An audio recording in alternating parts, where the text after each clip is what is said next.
اللہ تعالیٰ تو پھر ان چیزوں کو نہیں مانتے ہیں.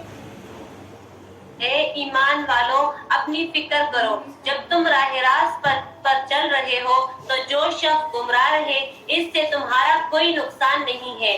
اللہ ہی کے پاس تم سب کو جانا ہے پھر وہ تم سب کو بلا دے گا جو کچھ تم سب کر رہے تھے. اے ایمان والو تمہارے آپس میں دو شخصوں کا گواہ ہونا مناسب ہے جبکہ تم میں سے کسی کو موت آنے لگے اور وصیت کرنے کا وقت ہو.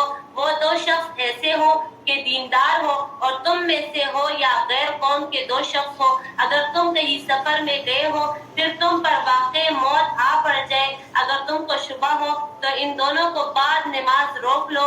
پھر دونوں اللہ کی قسم کھائے کہ ہم اس کے قسم عوض کوئی نفع نہیں لینا چاہتے اگرچہ کوئی قرابت دار بھی ہو اور اللہ تعالیٰ کی بات کو ہم پوشیدہ نہ کریں گے ہم اس حالت میں سب گناہگار ہوں گے. یہاں پہ دیکھیے وصیت کی اہمیت کے بارے میں بتایا جا رہا ہے اور وصیت بھی 1/3 ہی ہونی چاہیے. وصیت کا جو حصہ لکھا جاتا ہے وہ 1/3 ہی ہونی چاہیے. اور پھر یہاں پر دیکھیں یہاں پہ لکھا ہوا ہے وَإِنْ أَنْتُمْ ضَرَبْتُمْ فِي الْأَرْضِ موت کی مصیبت پیش آ جائے. اب دیکھیں ہم لوگ ہر چیز میں کہتے ہیں یہ کیا کام کرنے والی یہ کیا مصیبت ہے یہ کیا مصیبت ہے یہ ہمیں کرنا پڑے گا یہ کرنا پڑے گا جبکہ موت ایک بہت بڑی مصیبت ہے. مال چلا جاتا ہے دوبارہ مل جاتا ہے پیسہ چلا جاتا ہے دوبارہ آ جاتا ہے گھر بک جاتا ہے دوبارہ مل جاتا ہے دوبارہ انسان خرید لیتا ہے. لیکن اگر موت آ جائے تو دوبارہ واپس زندگی نہیں آتی ہے. تو اگر دنیا سے کوئی چلا جائے تو وہ دوبارہ واپس نہیں آ سکتا. تو اس سے بڑی مصیبت ہی کیا ہے کہ جب ہم نے موت کی تیاری ہی نہ کی ہو. سوچنے کی بات ہے یہ سوچنے کی بات ہے. آج ہم ہر چیز کو فراموش کیے بیٹھے ہیں ہمیں موت ہی یاد رہتی ہے ہمیں یہ یاد رہتی ہے ہم نے کپڑے بنانے ہم نے جوتے لینے ہم نے فلاں جگہ پہ جانا ہے ہم نے شادیاں اٹینڈ کرنی ہے ایک جوڑا پہنے دوبارہ پہنیں گے لوگ کیا کہیں گے یہ اس کے پاس تو اور کوئی کپڑے نہیں ہے. ہم اسی فکر میں اپنے آپ کو گلاہ مارتے ہیں. کیا ہم نے موت کی فکر کی ہے کیا ہم نے اس چیز کی تیاری کی ہے کہ موت کا کوئی وقت پتہ نہیں ہے کسی وقت بھی آ سکتی ہے. ہم کیا لے کے جائیں گے اللہ سبحانہ تعالیٰ کو کیا بتائیں گے ہم کیا تیاری کر آئے ہیں. تو سب سے بڑی مصیبت یہاں پہ کس کو کہا جا رہا ہے موت کو کہا جا رہا ہے. پھر اگر اس کی اطلاع ہو کہ وہ دونوں ویسی کسی گناہ کے مرتکب ہوئے ہیں تو ان لوگوں میں سے جن کے مقابلے میں گناہ کا ارتکاب ہوا تھا وہ دو شخص جو سب میں قریب تر ہو جہاں وہ دونوں کھڑے ہوئے تھے یہ دونوں بھی اسی جگہ کھڑے ہو پھر دونوں اللہ کی قسم کھائے کہ بايقین ہماری یہ قسم ان دونوں کی اس قسم سے زیادہ راست ہے اور ہم نے ذرا تجاوز نہیں کیا. اس حالت میں ہم سب ظالم ہوں گے. یہ قریب ذریعہ ہے اس امر کا کہ وہ لوگ واقع کو ٹھیک طور پر ظاہر کرے یا اس بات سے ڈر جائے کہ ان کی قسمیں لینے کے بعد قسمیں الٹ پڑ جائیں گی. اور اللہ تعالیٰ سے ڈرو اور سنو اور اللہ تعالیٰ فاسق لوگوں کو ہدایت نہیں دیتا.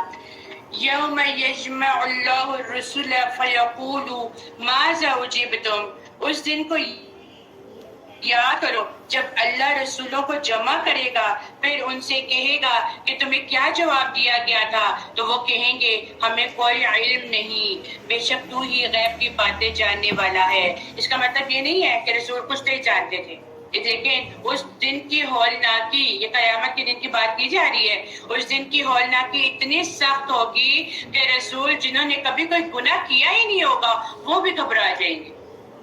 تو جس شخص کے دل میں اس دن کا ڈر آ جائے اور اس میں تقویٰ آ جائے پھر وہ برائیوں سے بچنے کی فکر میں لگا رہتا ہے. اس دن کیا بنے گا جس دن کوئی بھی کسی کے کام نہیں آئے گا.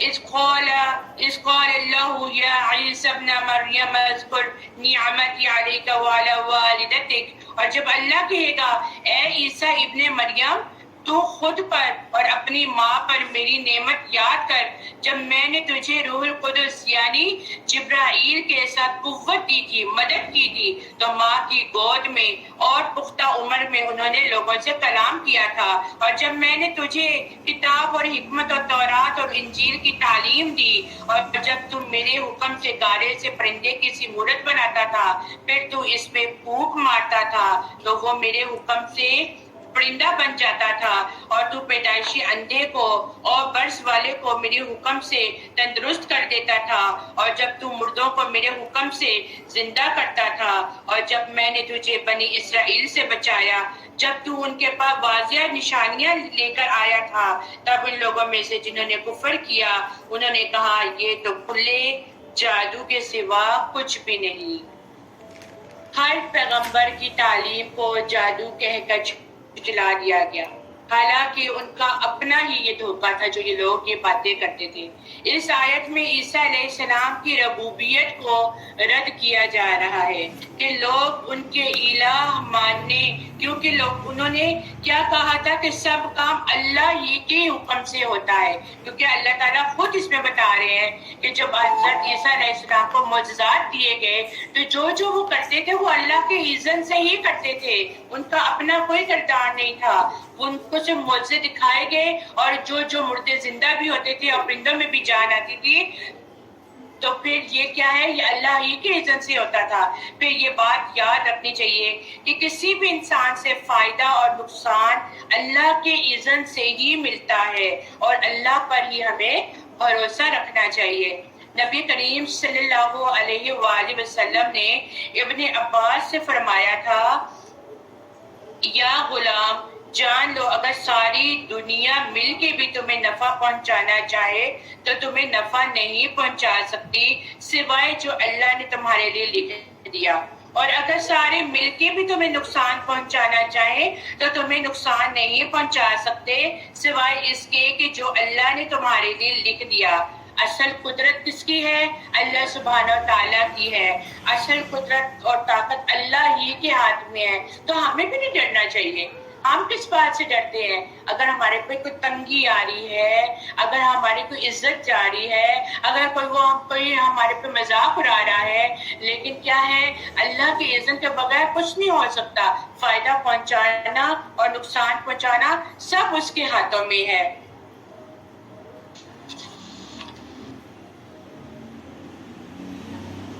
وَإِذْ أَوْحَيْتُ، اور جب میں نے حواریوں کو الہام کیا کہ تم مجھ پر اور میرے رسول پر ایمان لاؤ، تب انہوں نے کہا ہم ایمان لے آئے، اور تو گواہ رہے کہ بے شک ہم فرما بردار ہیں۔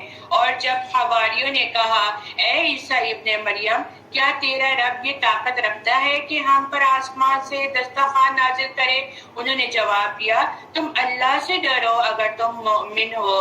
دیکھیں اتنا کچھ مل رہا ہے، اتنا کچھ ان کو مل رہا ہے بنی اسرائیل کو، اتنی اللہ تعالیٰ ان کو نعمتیں دے رہے ہیں، لیکن اب پھر بھی وہ کہتے ہیں کہ ہمارے سے آسمان سے نازل کرے، دسترخوان نازل کرے۔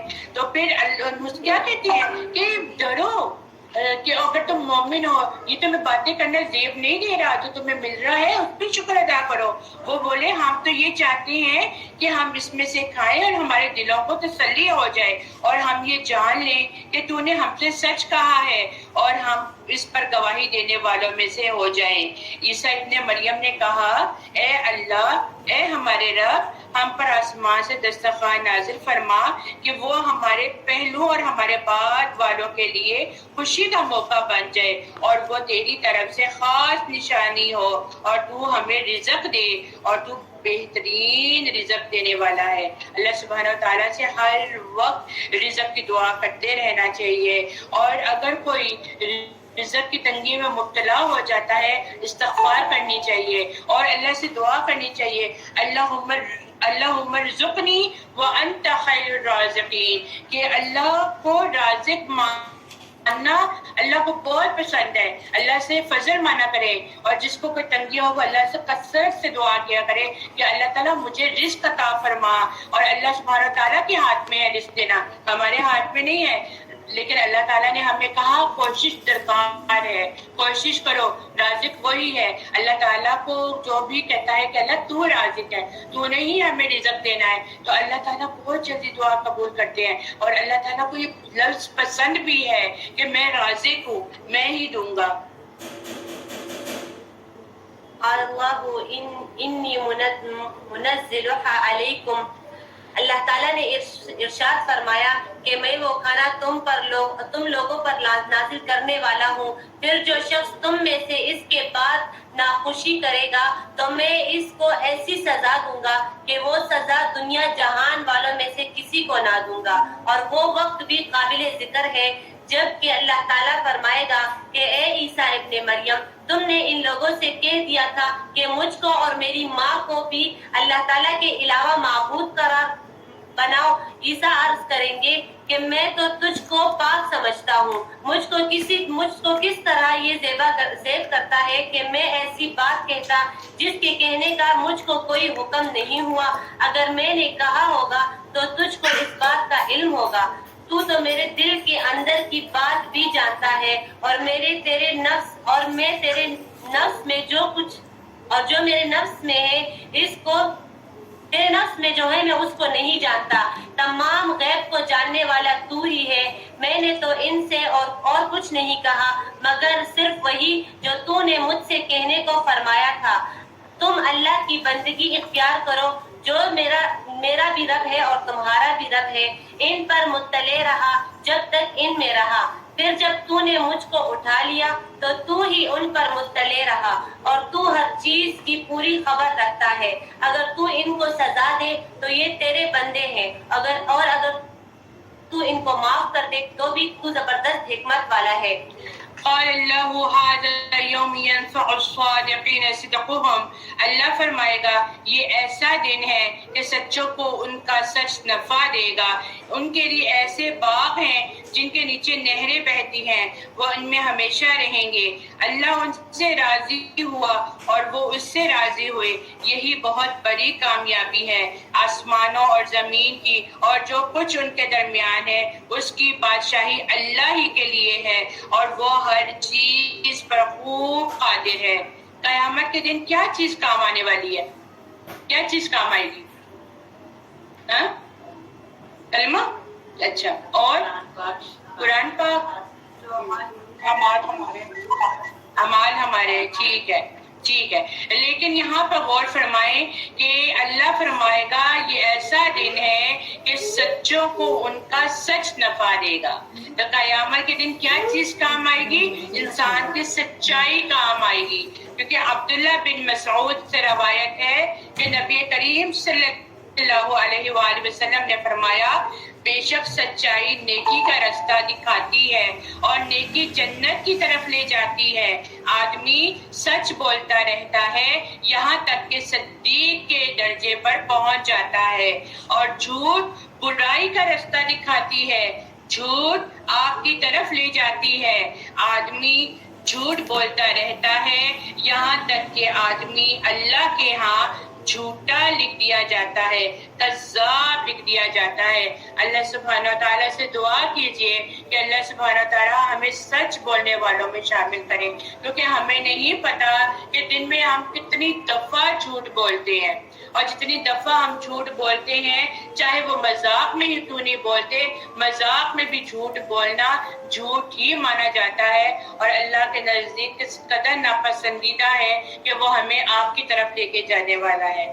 سورۃ الانعام مکی سورت ہے، ایک ہی دفعہ میں سورت اتری، اور کہا یہ جاتا ہے کہ جب یہ سورت اتری تو 70,000 فرشتے ساتھ میں اترے تھے۔ اس سورت میں مشرکین کے اعتراضات کے بارے میں ذکر کیا جاتا ہے۔ آئیے اس کی تلاوت سنتے ہیں۔ اعوذ باللہ من الشیطان الرجیم، بسم اللہ الرحمن الرحیم، الحمد للہ الذی خلق السماوات والارض وجعل الظلمات والنور ثم الذین کفروا بربهم يعدلون، هو الذی خلقکم من طین ثم قضى أجلا وعجل مسمى عنده هو الله في السماوات وفي الأرض يعلم سركم وجهركم ويعلم ما تكسبون وما تأتيهم من آية من آيات ربهم إلا كانوا عنها معرضين۔ تمام تعریف اللہ ہی کے لیے ہے جس نے آسمانوں اور زمین کو پیدا کیا اور اندھیروں اور روشنی کو بنا دیا۔ پھر جن لوگوں نے کفر کیا وہ اپنے رب کے ساتھ اوروں کو برابر ٹھہراتے ہیں۔ وہی اللہ ہے جس نے تمہیں مٹی سے پیدا کیا، پھر اس نے تمہارے لیے ایک وقت مقرر کر دیا اور اس کے ہاں قیامت کا ایک وقت مقرر ہے، پھر بھی تم شک میں پڑے رہتے ہو۔ اور وہی اللہ ہے آسمانوں اور زمین میں، وہ تمہاری چھپی اور ظاہر سب باتیں جانتا ہے، اور وہ جانتا ہے جو کچھ تم کماتے ہو یا کرتے ہو۔ اور ان لوگوں کے پاس ان کے رب کی نشانیوں میں سے کوئی نشانی ایسی نہیں آئی جس سے انہوں نے منہ نہ موڑ لیا ہو۔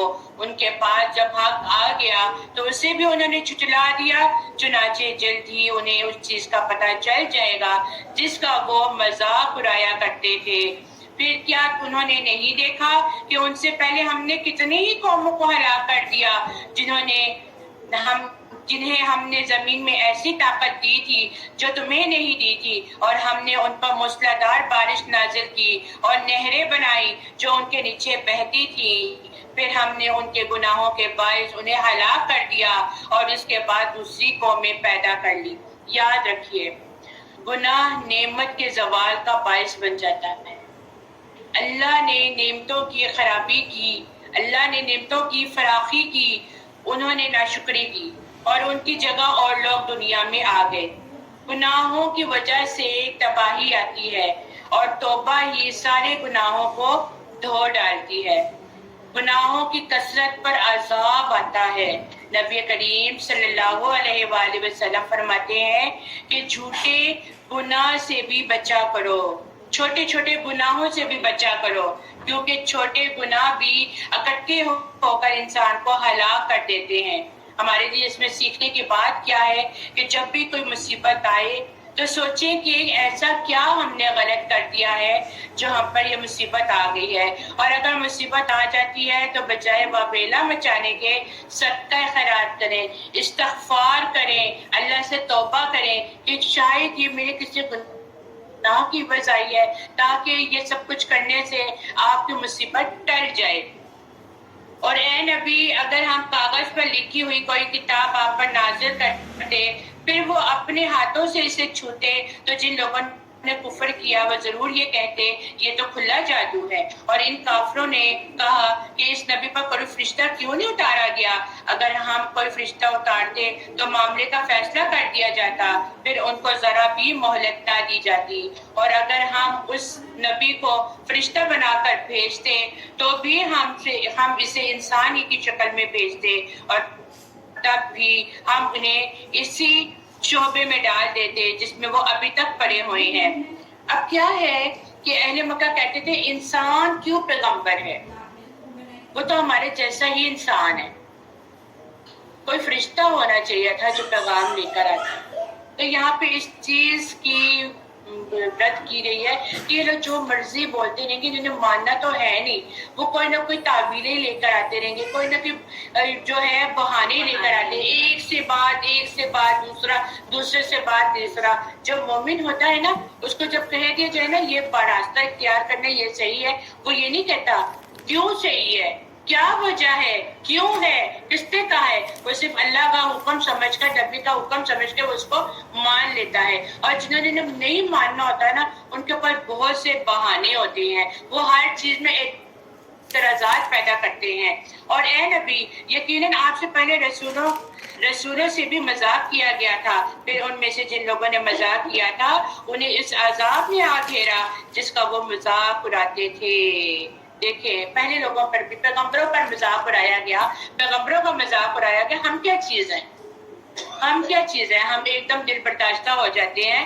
تو یہاں پہ کیا کہا جا رہا ہے کہ دین کے کام کی وجہ سے، یا کوئی اگر آپ کے اوپر حجاب کی وجہ سے آپ کا کوئی مذاق اڑاتا ہے تو غم نہ کیا کریں، غم بالکل نہ کیا کریں، نہ سوچا کریں، بس یہ سوچا کریں ان کا تو عادت ہے مذاق اڑانے کی، ہم تو اللہ اور اس کا رسول کا پیغام ہی آگے لے کے جا رہے ہیں. کیونکہ یہ یاد رکھنا ہے جب کوئی آپ کا اس بارے میں مذاق اڑائے نا تو آپ کو صرف یہ بات یاد رکھنی ہے کہ پیغمبروں کا بھی مذاق اڑایا گیا اور میں کیا چیز ہوں، وہ بھی اللہ کی محبوب ترین ہستیاں تھی جن کا مذاق اڑایا گیا ہے، تو ہم تو کچھ بھی نہیں ہیں.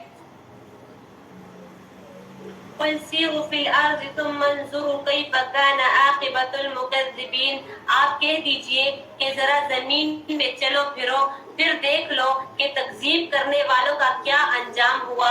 آپ کہیے کہ جو کچھ آسمانوں اور زمینوں میں موجود ہے یہ سب کس کی ملکیت ہے؟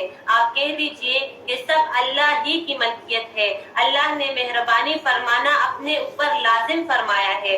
تم کو اللہ قیامت کے روز جمع کرے گا، اس میں کوئی شک نہیں ہے. جن لوگوں نے اپنے آپ کو ضائع کر لیا سو وہ ایمان نہیں لائیں گے. یہاں پہ دیکھیے کیا پتہ چلتا ہے کہ مخلوق پر مہربانی کرنا اپنے اوپر لازم کر لیا. پتہ یہ چلتا ہے کہ رحمت اللہ تعالیٰ نے اپنے اوپر لازم کر لی ہے، لہٰذا ہمیں اپنے لیے بھی ہر وقت رحمت کی دعا کرتے رہنا چاہیے اور ہمیں یہ دعا مانگنی چاہیے. اللہم انی اسألک من فضلک و رحمتک. ہمیشہ اللہ تعالیٰ سے یہ دعا مانگا کرے کہ اللہ تعالیٰ میں تجھ سے تیرے فضل کی اور تیرے رحمت سے سوال کرتی ہوں. اور اللہ ہی کی ملک ہے جو کچھ راتوں اور دنوں میں رہتی ہے اور وہی بڑا سننے والا اور جاننے والا ہے. سکون کا ذکر کیوں آیا یہاں پر؟ اللہ تعالیٰ دیکھیں تھوڑی سی یہ اپنے ذہن میں رکھیں، یہاں پہ جو بات کی جائے رات کے اندھیرے اور دن کے اجالے میں جو کچھ چل رہا ہے وہ اللہ ہی کا ہے اور سب کچھ اللہ ہی جانتا ہے اور سنتا ہے. رات کا ذکر کیوں آیا ہے؟ کیونکہ رات اللہ سبحانہ و تعالیٰ نے سکون کے لیے بنائی ہے. سارے دن کے بعد جب انسان تھک کر رات میں جب اپنے بستر پہ سوتا ہے تو اس وقت سکون کے عالم میں آ جاتا ہے اور نیند غالب انسان پر آ جاتی ہے کہ وہ سارے دن کی اپنی تھکاوٹ جو ہے رات کو اتارتا ہے. اور رات اور دن کا کیوں ہے آپس میں اس کی چینجنگ کیوں آتی ہے کہ رات میں انسان سکون حاصل کرے، رات میں ہر چیز ٹھہر جاتی ہے، سکون غالب آ جاتا ہے، سکون کا باعث بنتا ہے. اللہ کا شکر ادا کیا کرے کہ اللہ تعالیٰ نے آپ کو دن کے بعد رات دیتے ہیں. آپ کو اگر پتہ ہو کچھ ایسی کنٹری ہے جہاں پہ 6 مہینے دن رہتا ہے اور 6 مہینے رات رہتی ہے اور وہ اپنے ٹائمنگز کو کیلکولیٹ کر کے سوتے ہیں اور اس کے مطابق اپنی جابس پہ جاتے ہیں. تو آپ دیکھیں کہ اللہ سبحانہ تعالیٰ کا نظام کہ اللہ تعالیٰ دن کے بعد رات لے کر آتا ہے اور ہم شکر ادا کرتے ہیں کہ اللہ تعالیٰ اب لیٹنے کو کمر سیدھی کرنے کو ہمیں ملے گا اور ہم آرام کریں گے. اور جو رات کی نیند ہوتی ہے نا وہ اگر آپ دن میں بھی سوئے وہ کبھی پوری نہیں ہو سکتی. وہ رات کی نیند ہی جو ہوتی ہے وہ سارے دن کی آپ کی تھکاوٹ کو اتار دیتی ہے. اس پر بھی اللہ کا شکر ادا کیا کرے. اللہ تعالیٰ شکر ہے، یہی تو کائنات کی نشانی ہے جو اللہ تعالیٰ ہمیں دکھانا چاہ رہے ہیں کہ اللہ تو نے رات بنا دی ہے، تو نے ہمارے لیے سکون کا ذریعہ بنا دیا ہے کہ ساری دنیا کے کام ختم ہو جاتے ہیں، سب کچھ رک جاتا ہے، صرف اللہ ایک تہائی رات میں آواز دیتا ہے کوئی نیند سے اٹھ کر مجھ سے مانگنے والا تو میں اس کی ہر دعا کو قبول کروں گا. آ رہے ہیں رمضان، اس رمضان میں ابھی سے یہ آپ کے پاس ایک ہفتہ جو ہے نا یہ آپ کا ٹائم پیریڈ ہے، اپنے آپ کی ٹائمنگ میں چینج لے کر آئے اور یہ دعا کر کے سویا کریں اللہ سبحانہ تعالیٰ مجھے تہجد کے لیے اٹھائے. مشکل ہوتا ہے نا اپنی نیند کو چھوڑ کر اٹھنا، ٹھیک ہے، تو ارادہ کیا کرے کہ اللہ تعالیٰ مجھے نماز کے لیے اٹھائے کیونکہ یہ میرا بلیو ہے. میں جب رات کو اللہ سے دعا کرتی ہوں اللہ تعالیٰ میں نے تہجد پڑھنی ہے مجھے اٹھائے. یقین کریں میں لازماً میں 4-4:15 بجے ضرور اٹھتی ہوں اور پھر جب میں اللہ سے دعا کرتی ہوں تہجد کرنے کے بعد سونے کے بعد اللہ تعالیٰ فجر کے لیے اٹھا دینا، اور جب نہیں دعا کرتی اس دن اٹھتی نہیں. تو ہر وقت اللہ تعالیٰ سے دعا کرتے رہنا چاہیے. بالکل جو مانگیں گے وہ ملے گا، جو نہیں مانگیں گے تو اللہ کہتے ہیں تم سے مانگتا نہیں ہے میں کیا دوں اس کو. قل اغیر اللہ اتخذ ولیا فاطر السماوات والارض وهو يطعم ولا يطعم. آپ کہیے کہ کیا میں اللہ تعالیٰ کے سوا کسی اور کو معبود قرار دوں جو کہ زمینوں اور آسمانوں کا پیدا کرنے والا ہے اور